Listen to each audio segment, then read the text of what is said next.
I'm holding a check for $50,000 and my hands won't stop shaking. Not because of the money, because I know what it really is. Through the office window, I can see everyone freaking out. Maria's crying and pointing at me. The kitchen guys stopped cooking. Even Mr. Kim, who never gets rattled, is pacing around talking fast in Korean on his phone. But me? I'm just sitting here, numb, like someone hit pause on my life. Maya, Richard whispers. His voice is cracking. You gotta understand, that guy who left this, he's not some rich customer throwing money around. I know exactly who he is, I say quietly. Richard goes pale. Then you know you can't take that money. You know what it means. I look at the signature. Jin Wu Park. The name that makes grown men in Koreatown cross the street. Maya, listen. Richard grabs my arm. 50 grand isn't a tip, it's a receipt. For you. Through the window, Maria's making the sign of the cross. The music stopped. It feels like someone died. But here's the thing Richard doesn't get. 3 hours ago, my phone was blowing up with good news for the first time in years. My student loans, gone. Grandma's medical bills, paid. My rent, handled. For the first time since I was 21, I could breathe without doing math in my head. Why aren't you running? Richard asks. Because running means going back to 16-hour days and still being broke. Going back to watching my grandma fade away in that terrible place because I can't afford better. Going back to being nobody. He's coming back tomorrow, Richard says. His guy said your job starts at 8. Job, right. I put the check in my pocket. Through the glass, everyone scatters when a black car pulls up. You know that moment when you're drowning and someone throws you a rope, but you realize the rope has a noose at the end? That's where I am right now. Subscribe if you've ever been so desperate that a cage looked like freedom. Because tomorrow I find out what I really signed up for. 8 hours earlier. Table 7 had been nursing the same black coffee for 3 hours straight. That should have been my first red flag. Nobody camps out in a restaurant that long unless they're waiting for something. I noticed him the second he walked in. Tall Korean guy, early 30s, wearing a suit that cost more than my car used to be worth. But instead of taking a good table, he picked the worst one. Corner booth where he could see everything. The register, the kitchen, all the exits. Like he was casing the place. Want a refill? I asked, walking over for the 4th time. He looked up from his newspaper and I swear my heart skipped. Dark eyes that seemed to look right through me. Maya Rodriguez, he said. Perfect English, no accent. 26, student debt 65 grand, grandma's medical bills 38 grand, behind on rent for 4 months. My blood froze. I'd never seen this man in my life. How do you know? Your boss sold me your file for $500, he said, and still looking right at me. Your landlord was happy to chat for another 5. The nursing home was very helpful about your payment problems. The coffee pot slipped right out of my hands. Crash. Hot coffee and broken glass everywhere. The whole place went quiet. This stranger had bought information about my life like he was ordering takeout. Who are you? I whispered. Someone who pays what he owes, he said, pulling out his phone, and collects what's his. He showed me a screen. Bank transfers. All of them. My loans. Gone. Grandma's bills. Paid. Back rent. Handled. All done in the last hour. I don't get it. My voice sounded broken. You served me coffee with a smile for 3 hours. Even though you were probably calculating if you had enough gas to get to your second job tonight. Something dangerous flashed in his eyes. You were nice to me when you had every reason to hate the world. That's rare. That's valuable. I can't take this. I don't even know you. You already did. He stood up, reaching into his jacket. Your debts are gone. Your grandma's getting the best care money can buy. Your apartment's paid up for 2 years. He put an envelope on the table. Expensive paper. 50 grand and a simple job offer, 2 years, good benefits. What kind of job? He smiled, beautiful and terrifying. The kind where you belong to me, completely. My hands shook as I opened the envelope. The check had more zeros than I'd ever seen. The contract was in English and Korean. I need time to think? No. His voice was quiet but final. You choose now, because if you don't, your grandma gets transferred to county care tomorrow when they realize you can't pay. Through the window, an ambulance pulled up to the old folks' home across the street, lights flashing. Someone wasn't going home tonight. That could be my grandma if I said no. If I sign this, I whispered, what happens to me? You become mine, he said simply. My responsibility, my protection, my property. I looked at the contract, at the check, at this man who'd just bought my freedom by trapping me in a different cage. I signed it. He took the paper, folded it neat, put it in his jacket. Then he dropped a $100 bill for a $3 coffee and headed for the door. Wait, I called. I don't even know your name. He turned back with that dangerous smile.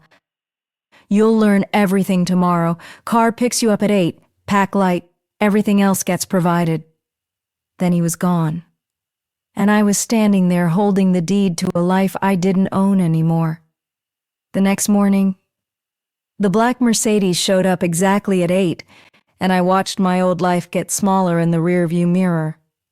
My apartment building looked like trash from inside a car that probably cost more than most houses. Peeling paint, broken mailboxes, that gross stain on the sidewalk that had been there forever. I'd lived there so long I stopped noticing how bad it was. Now I couldn't see anything else. Miss Rodriguez? The driver was Korean, maybe 50, super polite but in a scary way. I'm Mr. Choi. I'll be driving you around from now on. From now on, like I was some CEO instead of a waitress who sold herself for rent money. Where are we going? I asked, clutching my one suitcase. Everything I owned fit in one bag. Should have been embarrassing, but it felt like freedom. Mr. Park's house. He's waiting. Mr. Park. I still didn't know his first name. We drove through neighborhoods that got richer and richer. From my sketchy block in Koreatown to Beverly Hills, where every house looked like a museum. The gates to his place were massive, like fortress level. Security cameras everywhere. Armed guards who nodded at Mr. Choi like this was normal. This wasn't just rich. This was power. The house. Mansion, really. Hit me like a movie set, all glass and steel perched on a hill overlooking the whole city. Korean architecture mixed with California money. Damn, I breathed. Mr. Park designed it himself, Mr. Choi said proudly. Every detail for security and privacy. Security. Right. Normal people don't need armed guards. Another Korean guy waited at the entrance. Younger, built like he could snap me in half. Miss Rodriguez, he said carefully. I'm Minho, head of security. Welcome home. Home. The word hit like ice water. This wasn't temporary. This was my life now. Inside was even crazier. Ceilings 3 stories high, art that belonged in museums, furniture that cost more than cars, everything perfect, untouchable. Like a beautiful prison. Mr. Park's in his office, Minho said, leading me down a hallway lined with priceless Korean stuff. He's been waiting. The office doors were solid wood, hand-carved. Minho knocked twice and opened them. There he was. Jin Wu Park behind a desk that looked carved from black marble, wearing a suit that fit like paint. In the morning light, he was even more gorgeous than I remembered, and scarier. Maya, he said, standing up. Hearing my name in his voice sent electricity down my spine. You came. Did I have a choice? He smiled, beautiful and terrifying. There's always a choice. You could have run, left your grandma to whatever happened next. The casual way he mentioned her made my chest tight. But you didn't run, he said, walking around the desk. That tells me everything. What's it tell you? He stopped close enough that I could smell his cologne. Expensive, clean, with something dangerous underneath. That you're exactly what I need. Sit down, Jin Wu said. We need to talk about your new job. I sat in leather that probably cost more than my old monthly rent. Everything in this room whispered money. First, he said, opening a black folder. Your grandma. I visited her this morning. Helen's in the VIP wing now. Private room, garden view. Staff loves her already. My throat got tight. You saw her? She asked if I was your boyfriend. His lips almost smiled. I said I was someone who cared about your happiness. The fact that he'd been kind to an old lady with Alzheimer's made something dangerous flutter in my chest. I couldn't let myself feel grateful. Couldn't forget what this really was. What do you want from me? Good question. He leaned back, studying my face. I need a wife. The words hit like a punch. I'm sorry, what? 18 months, I've got a business deal with traditional Korean investors, old school guys who care about family values. Having a wife makes me look stable. The right kind of wife, I said slowly. What's that mean exactly? Beautiful, smart, devoted. Someone who makes me look worthy of their trust. His dark eyes held mine. Someone who belongs to me completely. Heat flooded my face. I'm black. Won't your investors expect someone Korean? They'll expect whatever I tell them to expect. His voice carried absolute authority. My wife is my choice. Their job is making money with me. I stared at him. So this whole thing, the money, paying my debts, it's so you can parade me around as your fake wife? Not fake, legal. He pulled out papers. Marriage license, already filled out. We can do this today. My blood turned to ice. You're crazy. I'm practical. He stood up, walking to the windows. Maya, I'm offering you something most people dream of. Money, luxury, protection. Just play a part. And if I say no? He turned back and I saw something cold in his eyes. The debts I paid become loans, with interest. Your grandma's care depends on how well you perform. Your freedom becomes limited. He said it so calm, so matter-of-fact that it was scarier than yelling. So I don't actually have a choice. You have the same choice everyone has, he said. Accept reality or fight it and lose everything anyway. I wanted to hate him, should have hated him, but something about how he looked at me, like I was worth more than just the role he needed, made my anger waver. What would this marriage involve? Public appearances, living here as my wife, business functions, social stuff, family events. He paused. Sharing my bed? My heart stopped. I didn't agree to that. You agreed to belong to me completely, he said softly. The air between us changed. He was looking at me like he wanted to devour me. And God help me, part of me wanted to let him. I need time. No. He moved until he was close enough to touch. Time's a luxury you can't afford. Investors arrive tomorrow. We marry today or I call in those loans right now. I looked up at this beautiful, dangerous man who held my whole world in his hands. Where do we sign? 3 hours later, I was Mrs. Jin Wu Park, and I couldn't feel my hands. The wedding happened in his living room. 2 witnesses I'd never met, and a judge who looked like he'd done this favor before. No white dress, no flowers, no family.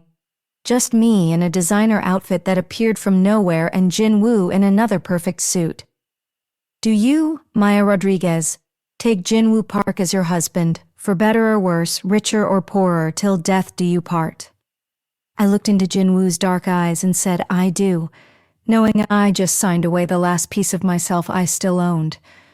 When he kissed me, it was soft, gentle, but his hand on my back was possessive, claiming, reminding me what I'd become. His wife, his property, his... Everyone left. Suddenly we were alone in this massive house, married strangers figuring out what came next. "How do you feel, Mrs. Park?" Jin Wu asked. Hearing my new name broke something inside me. Like I sold my soul to the devil. He laughed, genuinely amused. "The devil has better lawyers." Despite everything, I almost smiled. "Your ring," he said, pulling out a black velvet box. The diamond was obscene. 5 carats easy, surrounded by smaller stones that threw rainbows everywhere. The kind of ring that screamed, "This woman belongs to someone powerful." He slid it on slowly, his thumb brushing my knuckles. "Perfect fit." Of course it was. "Jin Wu," I said, testing his name. It felt foreign, intimate. "What happens now?" "Now you learn to be my wife." He moved closer until I could see gold flecks in his dark eyes. "Lesson 1, you belong to me, but I also belong to you. That ring isn't just a chain, it's also a shield." "What's that mean?" "Anyone who hurts you, threatens you, disrespects you, they answer to me." His voice dropped dangerous. "And I'm not known for mercy." I believed him completely. "Investors arrive tomorrow," he continued. "Traditional guys who believe in old ways. They need to see a devoted wife who reflects well on me. Someone who makes you look tamed." "Exactly." His hand cupped my jaw, thumb brushing my cheek. "Can you do that? Be the perfect Korean wife for 18 months? Looking into his eyes, feeling the weight of that ring, I realized something terrifying. I wanted to be perfect for him. Not because of money or debt or even Grandma's care. Because when he looked at me like that, like I was a precious instead of purchased, I forgot this was pretend. "Yes," I whispered. His smile was beautiful and deadly. "Good girl." The Korean investors showed up at sunset like an invasion. 5 black cars.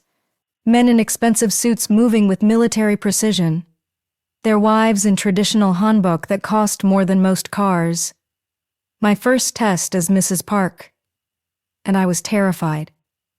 "Ready?"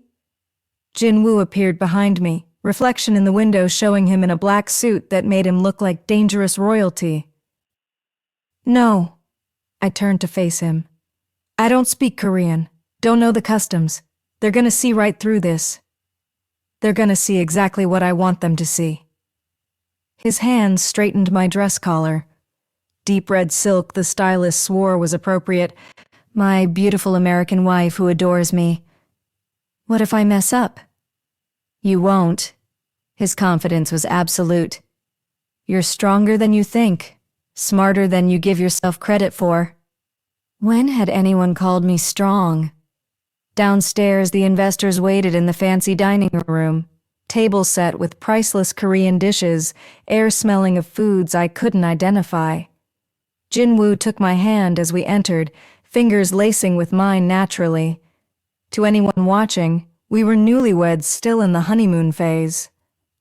"Gentlemen," Jin Wu said in English, then switched to Korean. The men stood, bowing respectfully. "Mr. Cho?" Jin Wu said, leading me to an older guy with silver hair. "Meet my wife, Maya." Mr. Cho's eyes swept over me. My dress, my face, the massive diamond. "Mrs. Park," he said with a slight bow. "Such a pleasure." "Pleasure's mine," I replied, channeling every etiquette lesson I'd absorbed from TV. Conversation flowed in mixed Korean and English, business talk mostly. Permits, zoning, profits. But I felt the women's eyes on me, judging. Jin Wu kept me close, hand on my back, making sure I was included. When someone spoke only Korean, he'd lean close to translate, breath warm against my ear. Mrs. Cho just complimented your dress, he murmured. Tell her thank you, and that her hanbok is beautiful. He translated. Mrs. Cho's stern expression softened. Halfway through dinner, Mr. Cho asked the question I'd been dreading. Mrs. Park, how did you and Jin Wu meet? The table went quiet, every eye on me waiting. This was the moment that could destroy everything. I looked at my husband. This dangerous, beautiful man who'd bought me and married me and somehow made me feel precious. He saved me, I said simply. I was drowning and he threw me a lifeline. Truth, even if it wasn't the whole truth. Jin Wu's hand found mine under the table, squeezing gently. When I met his eyes, I saw something that made my heart skip. Gratitude, maybe something deeper. Romance, Mrs. Cho said approvingly. Very good. Conversation moved on, but Jin Wu's thumb kept stroking my knuckles. Small, intimate gesture that felt more real than anything else about this performance. That's when I realized the most dangerous thing of all. I was starting to forget it was a performance. 2 weeks into being Mrs. Park, I discovered what Jin Wu really did to people who crossed him. I wasn't supposed to see it. Should have been asleep at 3 a.m., not padding to the kitchen for warm milk when the screaming started downstairs. A man's voice, begging in broken English. Please, Mr. Park, I have family. Children. My blood froze. I should have gone back to bed, pretended I heard nothing. Instead, I crept toward the basement door, drawn by horrible fascination. Through the crack, I could see Jin Wu standing over a man tied to a chair. The guy was bloody, beaten, crying. Jin Wu looked calm, like this was just business. You stole from me, Chen, Jin Wu said in that same gentle voice he used when he called me beautiful. 300,000. Think I wouldn't notice? I was desperate. My daughter needed surgery. So you stole instead of asking for help. Jin Wu walked around the chair slowly. Interesting choice. That's when I saw the gun. I pressed my fist to my mouth to keep from gasping. This was my husband, the man who kissed me gently at our wedding, who translated conversations for me, who made sure I felt included. He was also a killer. Maya knows nothing about this side, Jin Wu continued conversationally. I plan to keep it that way. She thinks she married a businessman, not a monster. The man looked up desperately. Then let me go. For her sake. For the innocent woman you're protecting.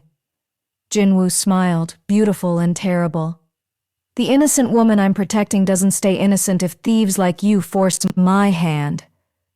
The gunshot was quieter than I expected. I ran back to our bedroom, heart hammering so hard I thought it'd burst.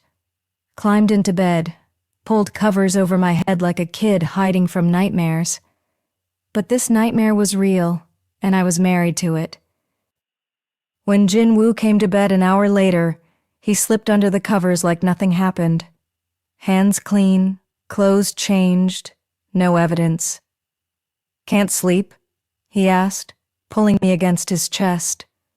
I should have been terrified, should have been planning escape. Instead, I melted into his warmth, seeking comfort from the man who'd just murdered someone downstairs. Just thinking, I whispered. About what? About how you just killed a man like it was nothing. About how you smell like expensive soap instead of blood. About how even knowing what you are, I still feel safest in your arms. About how much my life's changed, I said instead. His arms tightened.